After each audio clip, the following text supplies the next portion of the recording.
This is Memphis. In 2024, Shelby County, the home of Memphis, lost more residents than any county in the United States. That was a net domestic migration outflow of 12,440 people in a single year. Since 2010, the city itself has shed roughly 36,000 residents, dropping its population to about 602,000. That's the lowest Memphis has measured since the early 1970s. Most explanations you'll hear about why Memphis is bleeding. Populations sound familiar. Crime, taxes, weather, Mississippi humidity, bad leadership, none of those is wrong exactly, but none of them is the actual mechanism. Other American cities with worse violent crime rates aren't losing people this way. Other Sunbelt metros with comparable taxes are growing. The real reason Memphis is hollowing out has almost nothing to do with what happens above ground.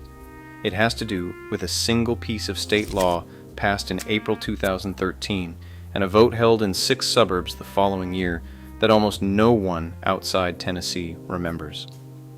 What happened in Memphis is what researchers now call school district secession, and at least 47 American towns have done it since 2000.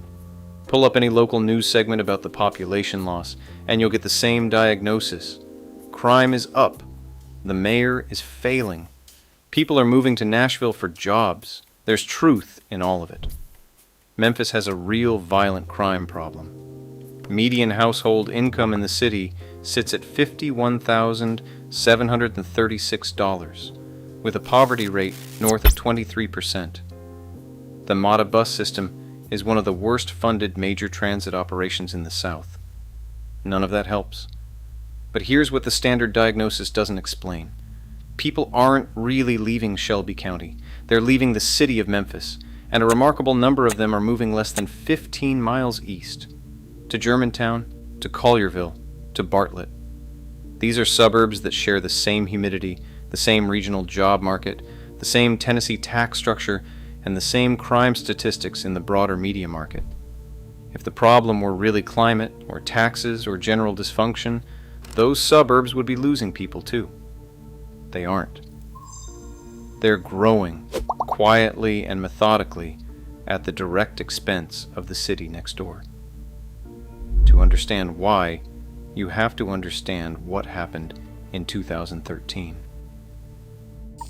In Tennessee, public schools are funded primarily through 2 streams.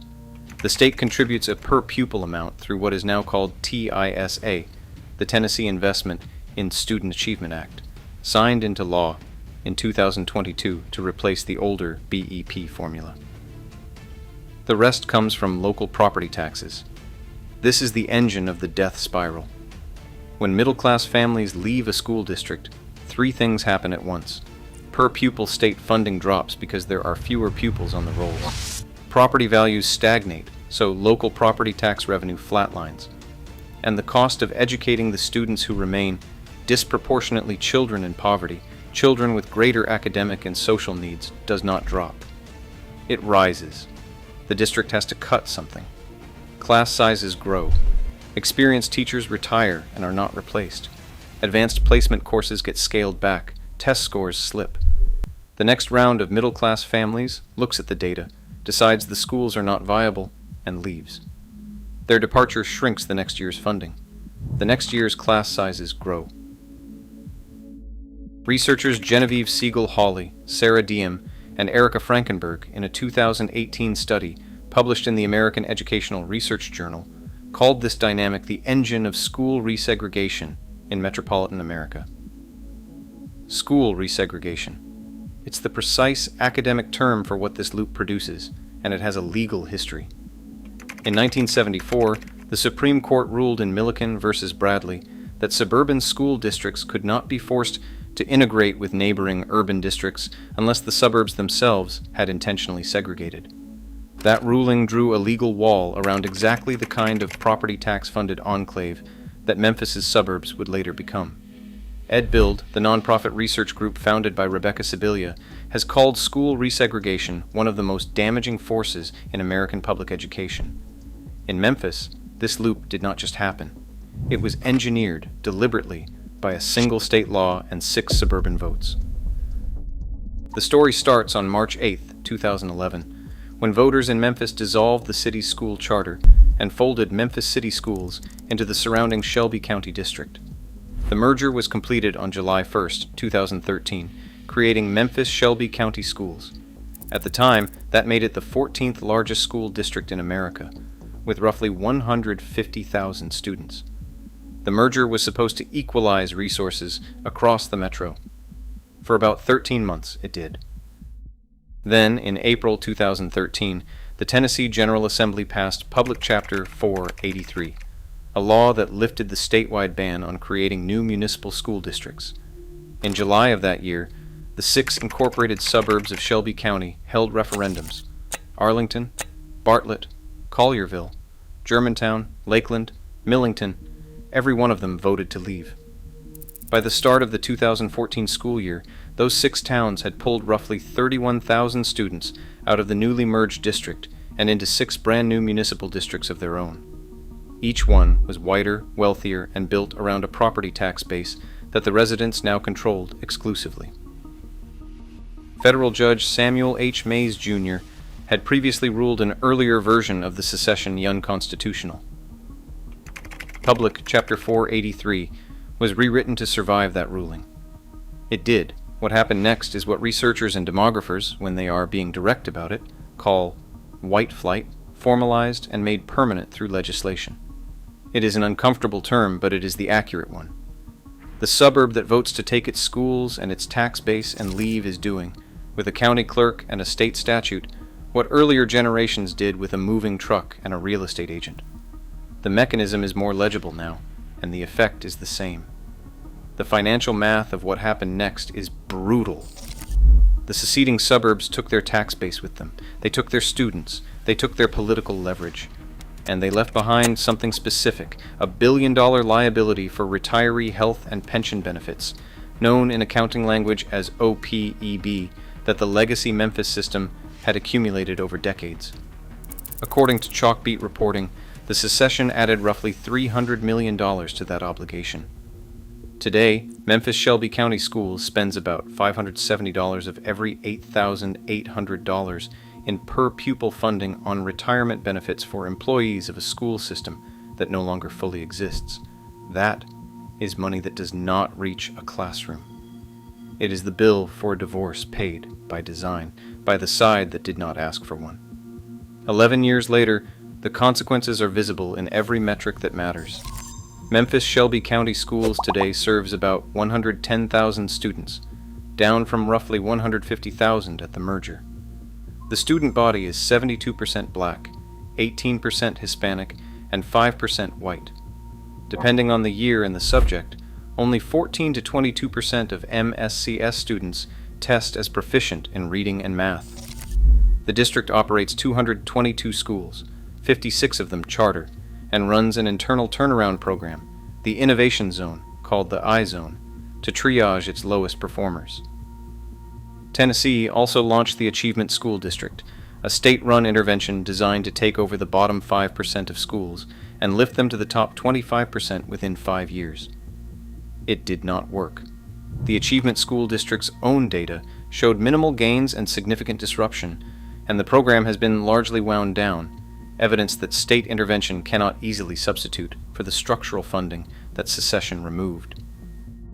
Meanwhile, the district has cycled through 4 superintendents in 5 years, a churn that signals institutional instability to any family trying to decide whether to stay. The 6 municipal districts tell a different story. Collierville High School ranks among the highest-performing public high schools in Tennessee. Germantown Municipal Schools posts a graduation rate above 96%.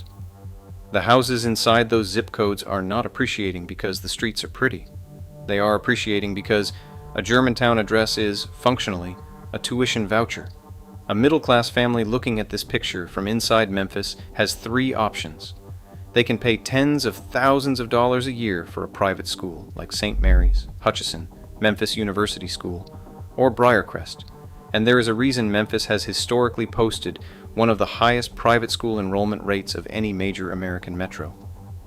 They can win the optional schools magnet lottery, which most applicants do not.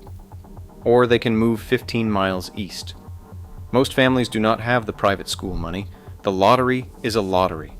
So they move. They sell the house in Cooper Young or Highland Heights, and they buy in Lakeland or Bartlett. Their property tax revenue, their student, their political weight, all of it transfers across a line on a map that did not exist in 2013, multiplied across the roughly 4,800 net departures. Shelby County has averaged each year since 2020. This is not flight. It is a transfer. Memphis is the case study, but the mechanism is not unique to Memphis. Wherever school funding is yoked to local property tax, and wherever state law permits wealthier enclaves to secede from the larger districts that cross-subsidize them, the same loop activates. EdBuild has documented at least 47 American towns that have seceded from their larger school districts since 2000. Tennessee is one of only 6 states with no statutory provision for what happens to legacy debts when a town breaks away. St. Louis is running the same play, more slowly, with the Ferguson-Florissant district. Birmingham, Alabama is fighting it in Gardendale. Baton Rouge has been litigating it for more than a decade. The NAACP Legal Defense Fund has been active in several of these cases, arguing that school district secession is a continuation of the segregation that Brown versus Board of Education was supposed to end. The pattern is always the same. The first wave of departures destabilizes the budget. The second wave responds to the destabilized budget. The third wave responds to the second. And by the time anyone names the dynamic out loud, names it school resegregation, names it white flight, names it what it is, the mechanism has already done most of its work. The city left holding the legacy debt is told the problem must be its leadership, or its crime rate, or its weather. The hidden reason American cities are emptying out, then, is not really hidden. It is just inconvenient. It implicates state legislatures. It implicates a school finance model that pegs a child's education to the value of the houses around them. It implicates the comfortable assumption that what is happening in Memphis is a Memphis problem. It is not. It is a design problem. And the design is doing exactly what it was built to do. This was Memphis. The next case study is already in motion.